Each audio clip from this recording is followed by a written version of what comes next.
Dans une centrale nucléaire, vous pouvez programmer la réponse à tous les incidents que vous pouvez anticiper. Et donc, vous pouvez automatiser la gestion de la centrale nucléaire. Quand un incident va se produire, clac, clac, les dispositifs se mettront en place pour répondre à un incident et rien n'apparaîtra. Peut-être si ça apparaîtra dans des comptes rendus, si vous voulez, mais rien ne se passera.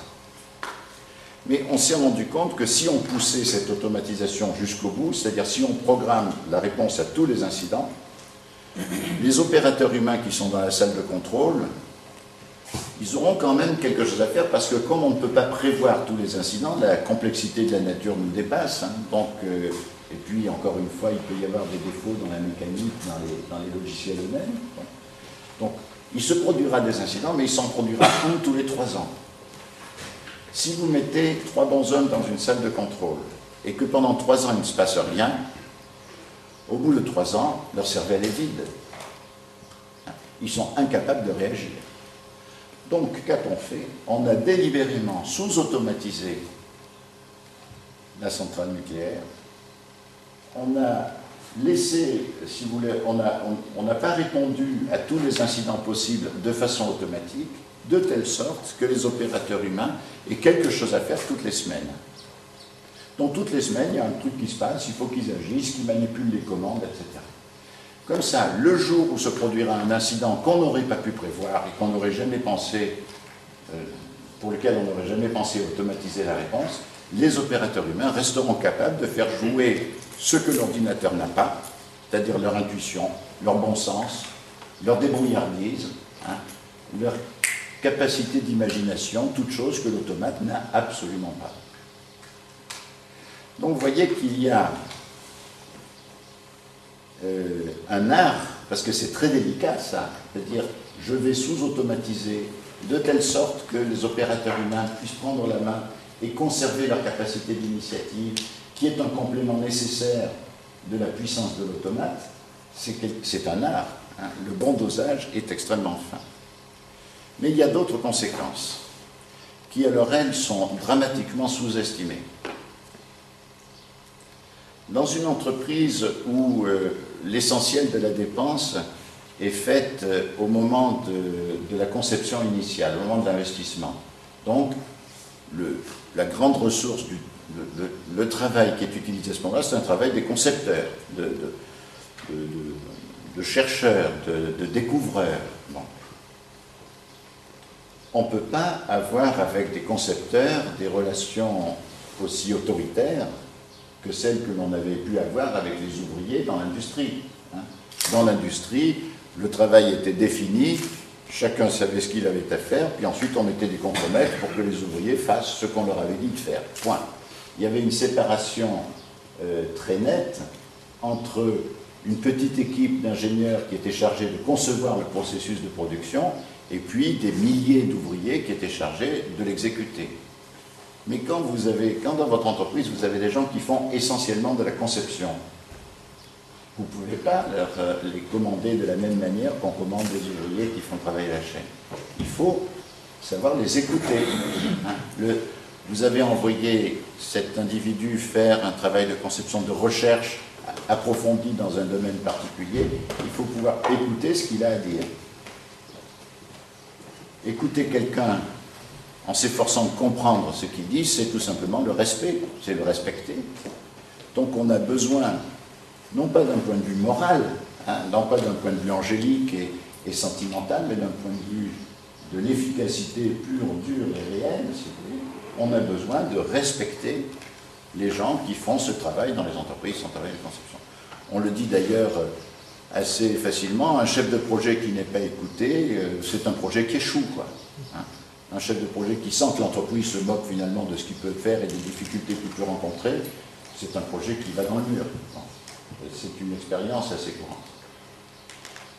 Donc il y a un changement des rapports humains qui est nécessaire, mais qui malheureusement ne se produit pas toujours. Et c'est pour ça qu'actuellement, en France, on a une sorte d'épidémie de stress, de désespoir et qui va jusqu'au suicide. Vous avez vu à France Télécom, il y en a un qui s'est fait brûler, là. dans ces dernières semaines. Il s'est fait brûler devant le parking de l'entreprise. C'est épouvantable. Bon. Il y en a d'autres qui se sont jetés par les fenêtres. Bon.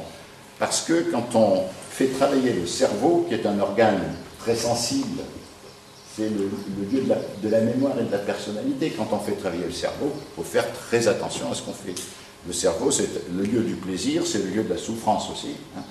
Et si on donne aux gens des responsabilités sans leur accorder l'écoute et la légitimité suffisante, eh bien on les met dans une situation mentale inextricable. C'est actuellement en France un gros problème. Nos chefs d'entreprise croient pouvoir continuer à diriger les entreprises avec le style autoritaire qui avait prévalu à l'époque de l'industrie mécanisée. Et ils ne comprennent pas ces crises et ces catastrophes dont on a de si nombreux témoignages.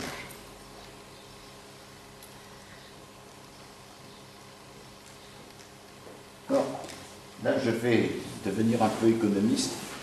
Il n'y a pas que de la conception, il n'y a pas que ça, hein, il n'y a pas que cette étape.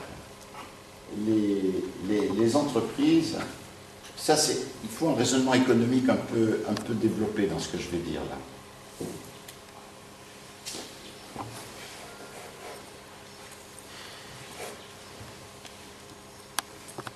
En fait, les produits eux-mêmes se sont transformés. Vous savez qu'une automobile, par exemple, bon, il y a une conception toute simple, qui est celle qui avait prévalu jusqu'à présent. C'est une automobile, c'est construit dans une usine, c'est vendu au client, et puis le client, après, il s'en sert. Voilà, il la possède, il s'en sert. C'est même un bien patrimonial auquel, parfois, il va attacher un peu de son prestige social, parce qu'avoir une belle voiture, c'est apparemment être quelqu'un. Bon, hein, c'est comme ça que ça se passe. Mais si on regarde l'automobile maintenant, c'est beaucoup plus compliqué que ça. L'automobile, d'abord, elle est, au moment où on va acheter une voiture, il y a un vendeur qui vous conseille.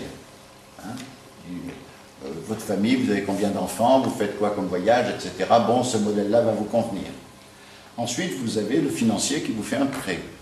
Hein.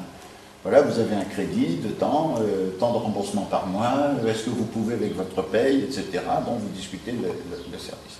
Ensuite, une fois que vous avez votre voiture, vous avez une garantie pièces et main d'œuvre. Hein, en tout cas, si c'est une voiture neuve. Bon. Et puis, vous avez bien sûr le concessionnaire qui va faire la maintenance, etc. Autrement dit, cette voiture, elle est entourée d'un ensemble de services. C'est-à-dire, ce n'est pas simplement un objet physique qui occupe du volume dans l'espace et qui a un poids, hein, c'est aussi un assemblage de cet objet physique avec des services qui vont autour et qui sont nécessaires à son utilisation.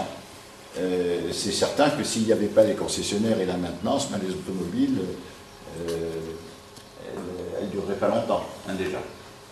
Et puis, si on passe à une étape de plus, c'est-à-dire si l'automobile, au lieu de l'acheter et d'en faire un bien patrimonial, une propriété que l'on a, et si on la loue, ça devient un service à l'état pur, hein, de A à Z. Cette organisation d'un réseau de services autour du bien automobile, mais on pourrait parler aussi du bien logement, on pourrait parler aussi finalement de tous les biens, de tous les produits. Le fait que le produit lui-même devienne un assemblage de biens et de services qui ont des relations entre eux, hein, ça n'est possible vraiment qu'avec l'informatique. Hein, en fait, la relation entre le constructeur automobile et le réseau de concessionnaires est une relation extrêmement informatisée. D'ailleurs, sur les voitures les plus récentes, pour savoir ce qu'elle a, votre voiture, on branche un ordinateur et puis fait un diagnostic. Hein. La mécanique est devenue bien trop informatisée, justement, et bien trop complexe pour qu'il y a beaucoup d'informatique embarquée dans une voiture contemporaine. Donc c'est devenu bien trop complexe pour qu'on puisse, avec un tournevis et une clé à molette, regarder ce qu'il y a dedans. Donc les produits se sont transformés en assemblage de biens et de services. Alors je vous disais tout à l'heure, tout le personnel est dans la conception. C'est pas vrai. Il y a aussi du personnel dans les services. Et il faut bien sûr que ça tourne. Donc en fait, on a Une partie de l'emploi qui s'est vidée, c'était l'emploi en usine, hein, la production répétitive en usine, le geste répétitif de l'ouvrier en usine.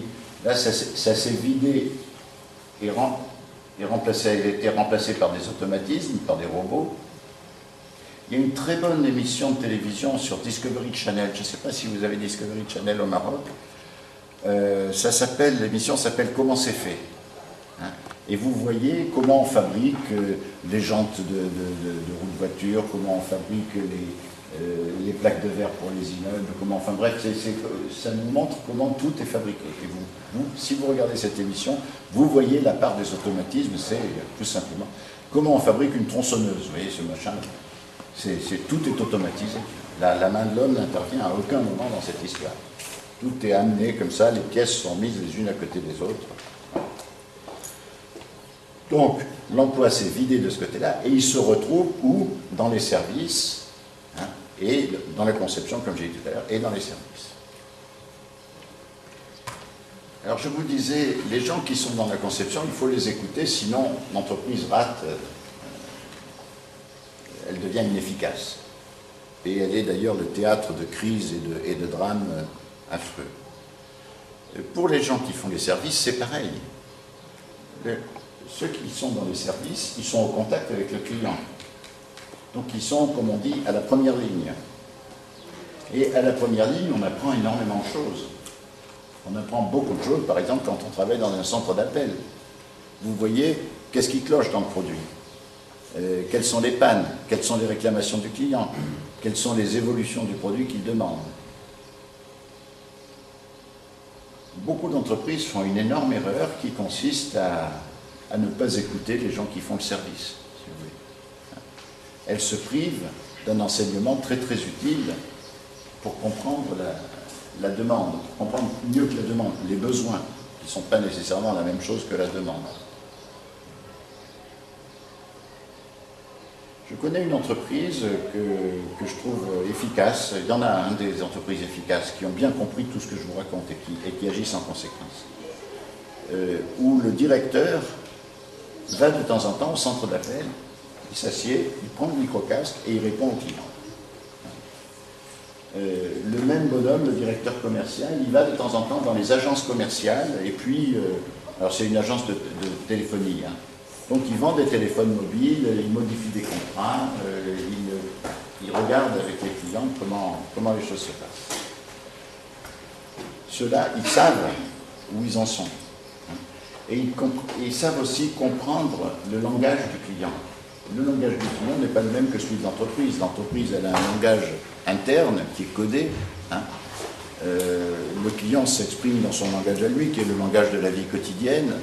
Arriver à traduire le langage du client dans le langage de l'entreprise pour alimenter le processus de production, c'est une expertise. Hein, quand vous recevez une lettre d'un client, à France Télécom, on faisait ça. On recevait une lettre d'un client, on regardait la lettre, bon, éventuellement le client avait mis des insultes dans sa lettre. Hein. Il avait dit, oui, vous, feignant de fonctionnaire, vous vous en foutez pas mal que le client soit dans les ennuis, mais par contre, etc., etc., etc. Ça, on supprime. Parce qu'il ne faut jamais envoyer à un technicien les insultes du client. Le technicien, parce que sinon, il va répondre. Et c'est du temps perdu, et puis, bon, c'est pas son rôle.